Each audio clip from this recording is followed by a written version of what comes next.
வாழ்க வளமுடன். ஓம் நமச்சிவாய. அனைத்து தமிழ் உள்ளங்களுக்கும் வணக்கம். நாம் இந்த பதிவில் பெயர்ச்சி அடையும் குரு பகவான் உங்கள் ராசிக்கு என்னென்ன சுப மற்றும் அசுப பலன்களை தரப்போகிறார், அதற்கான பரிகாரம் என்ன என்பதனை பற்றி விரிவாக காண்போம். உங்கள் வாழ்வில் வளமும் நலமும் செல்வ செழிப்பும் பெற எல்லாம் வல்ல இறைவனை உளமாற வேண்டி விரும்பி கேட்டுக்கொள்கிறேன். ஒருவரின் ஜாதகத்தில் எந்த கிரகம் உங்களுக்கு சாதக பலன் தருதோ இல்லையோ, ஆனால் குரு கிரகத்தின் நற்பலன்களை கொண்டவர்கள் சிறிது கஷ்டத்தை சந்தித்தாலும் வாழ்க்கையில் முன்னேறி விடுவார்கள். நவ கிரகங்களில் குரு பகவான் மங்கள கிரகமாக விளங்கி வருகிறார். ஜோதிட சாஸ்திரத்தில் குரு பகவானுக்கு தேவர்களின் குரு என்ற அந்தஸ்தும் வழங்கப்பட்டுள்ளது.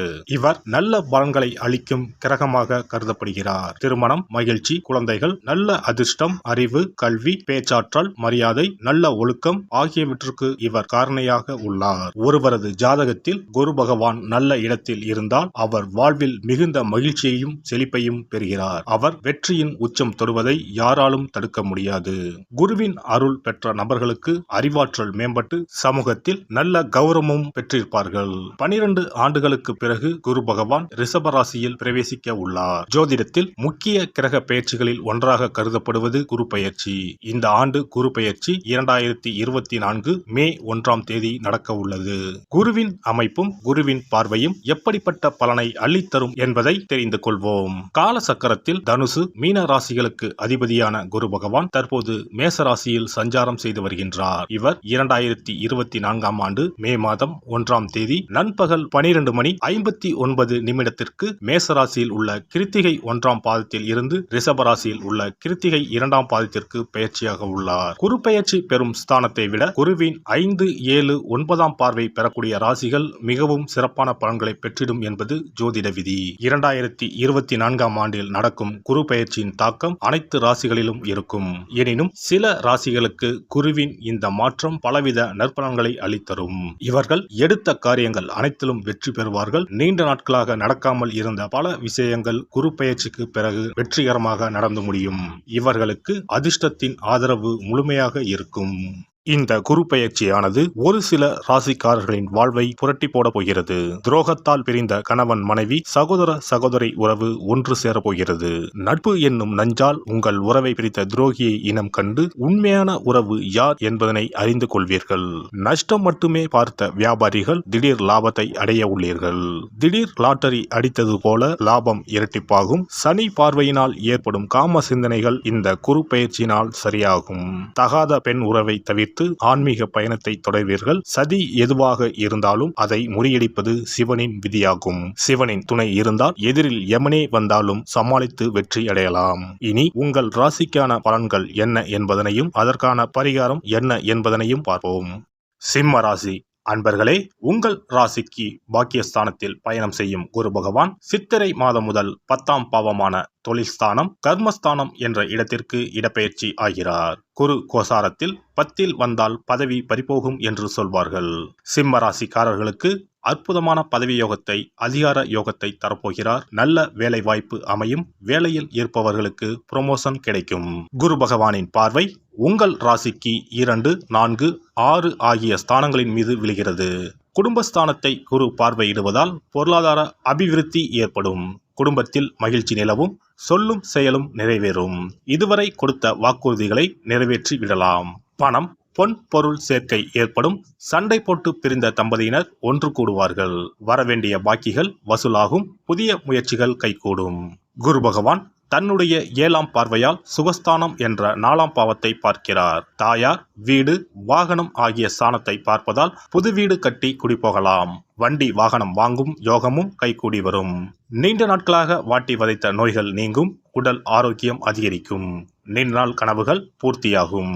தன்னுடைய 9ஆம் பார்வையாக குரு உங்கள் ராசிக்கு 6ஆம் பாவத்தை பார்ப்பதால் எதிரிகள் நண்பர்கள் ஆவார்கள்.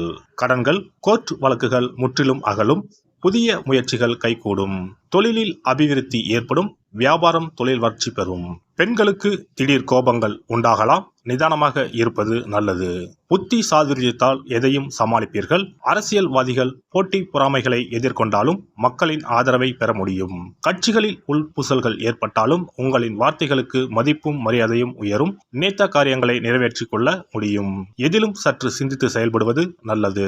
கலைத்துறையினருக்கு வாய்ப்புகள் சற்று தாமதமாக கிடைத்தாலும் நல்ல வாய்ப்புகளாக அமையும். வெளியூர் வெளிநாட்டு பயணங்கள் உற்சாகத்தை ஏற்படுத்தினாலும் உடல்நலக் குறைவுகளையும் உண்டாக்கும். மாணவர்களுக்கு திறமையாக செயல்பட்டு கல்வியில் முன்னேற்றம் காண்பீர்கள். கூடுதல் நேரம் படிக்க வேண்டி இருக்கும். நட்சத்திர பலன்கள். மகம்.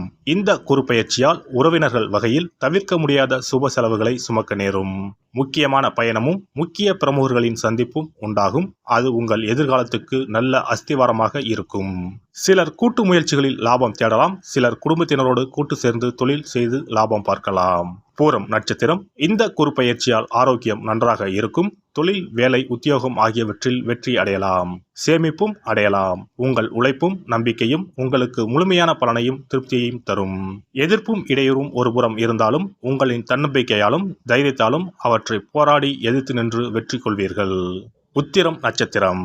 இந்த குறுப்பெயர்ச்சியால் கடமைகளை காப்பாற்றுவீர்கள். பொருளாதாரத்தில் பிரச்சனை இருக்காது என்றாலும் வைத்திய செலவும் அல்லது வீண் விரய செலவும் தவிர்க்க முடியாததாக இருக்கும். அதனால் சில சமயம் விரக்தி ஏற்படலாம். ஜாதக தசாபுக்தியை அனுசரித்து தேவையான பரிகாரங்களை செய்து கொள்வதால் மனதில் ஆறுதலும் நம்பிக்கையும் உண்டாகும். தொழில், வியாபாரம், உத்தியோகத்தில் பிரச்சனைகள் இருக்காது. ஞாயிற்றுக்கிழமைகளில் சிவன் வழிபாடு செய்வதும் செம்பருத்தி அரளி மலர்களால் சூரியனை அர்ச்சனை செய்வதும் வெற்றிக்கு வழிவகுக்கும். எதிர்ப்புகள் நீங்கும்.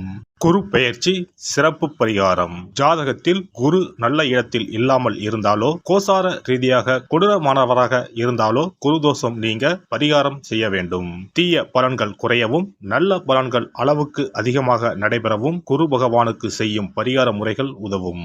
வியாழக்கிழமை தோறும் தட்சிணாமூர்த்தி வழிபாடு செய்வது சிறப்பான பலன்களை கொடுக்கும். வியாழன் அன்று குரு ஓரையில் நல்ல நேரத்தில் குருவிற்கு உரிய கோலத்தை வடகிழக்கு திசையில் கோலமிட்டு அதன் மேல் முல்லை மலர்கள் பரப்பி குரு எந்திரத்தை வைத்து அதற்கு முல்லை மலர் சூட்டி சந்தன பொட்டிட்டு பொன்னிற தட்டில் கொண்டை கடலை வைத்து தூப தீபம் காட்டி குரு காயத்ரி மந்திரத்தை 108 முறை மன ஒருமையுடன் கூறினால் குருவால் ஏற்பட்ட தீய பலன்கள் விலகும்.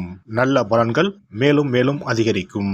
வியாழக்கிழமை அன்று வீட்டில் நெய் தீபம் ஏற்றி வழிபடுதல். குருவுக்கு உரிய வஸ்திரம் தானியம் கொண்டு வழிபடுதல் நல்லது. வியாழன் அன்று குரு பகவானுக்கு சிறப்பு அபிஷேகம் செய்து மஞ்சள் நிற ஆடை அணிவித்து புஷ்பராகம் வெண் முல்லை மலர்களால் அலங்கரித்து குருவுக்குரிய மூல மந்திரத்தினை ஓதி வணங்கி வர குரு கிரக தோஷம் நீங்கும்.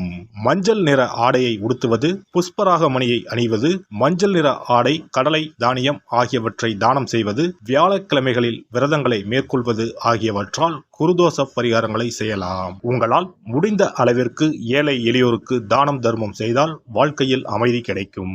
தினந்தோறும் அல்லது வாரத்தில் ஒரு முறையாவது பசுமாட்டிற்கு அகத்திக்கீரை, அருகம்புல், வாழைப்பழம் போன்றவற்றை உணவாக கொடுத்து வருவது ஜாதகத்தில் இருக்கின்ற குரு பகவானின் நிலையை மிக விரைவில் வலிமைப்படுத்தக்கூடிய ஒரு சிறப்பு பரிகாரமாக கூறப்படுகிறது. ஜாதகத்தில் குரு வலிமை இழந்திருக்கும் நிலையில் வியாழக்கிழமைகளில் அவருக்கு உரிய மஞ்சள் நிறத்தில் இருக்கும் லட்டுகளை வாங்கி தட்சிணாமூர்த்திக்கு நைவேத்தியம் செய்து கோவிலுக்கு வரும் பக்தர்களுக்கு வழங்குவதும் மங்களகரமான மஞ்சள் நிற பொருட்களை பிறருக்கு தானம் கொடுப்பதும் சிறந்த பரிகாரங்களாகும். குரு பகவானின் பரிபூர்ணமான அருள் கிடைக்க கோவில்களில் நடைபெறும் யாக பூஜைகளுக்கு தேவையான பொருட்களை வாங்கி தரலாம். ஒரு முறையாவது ஆலங்குடி சென்று குரு பகவானை வழிபாடு செய்து வாருங்கள். அல்லது தஞ்சாவூர் அருகே இருக்கக்கூடிய திட்டைக்கு சென்று ராஜகுருவாக இருக்கும் குரு பகவானை வணங்கினால் மலையளவு இருக்கக்கூடிய கஷ்டங்கள் கூட கடுகளவு குறையும். குலதெய்வ வழிபாடு நன்மை பயக்கும். முடிந்தால் மாதம் ஒரு முறை குலதெய்வ கோவிலுக்கு சென்று வழிபட்டு வருவது நல்லது. ஒரு முறை திருச்செந்தூர் சென்று முருகப்பெருமானை வழிபட்டு வந்தால் இந்த குறுப்பெயர்ச்சி சிறப்பான பலன்களை தரும். உங்களின் வாழ்க்கையில் பொருள் ஈட்டும் முயற்சிகள் அனைத்தையும் வியாழக்கிழமைகளில் தொடங்குவதும் நல்ல பலனை கொடுக்கும்.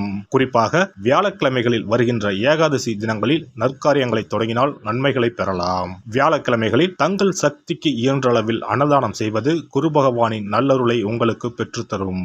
அன்னதானம் செய்வதன் காரணமாக உங்கள் ஜாதகத்தில் இருக்கின்ற குரு கிரக தோஷங்கள் நீங்கி குரு கிரகத்தை பலப்படுத்தி உங்கள் வாழ்க்கையில் நீங்கள் விரும்பிய பலன்கள் தங்க தடையில்லாமல் கிடைக்கச் செய்யும்.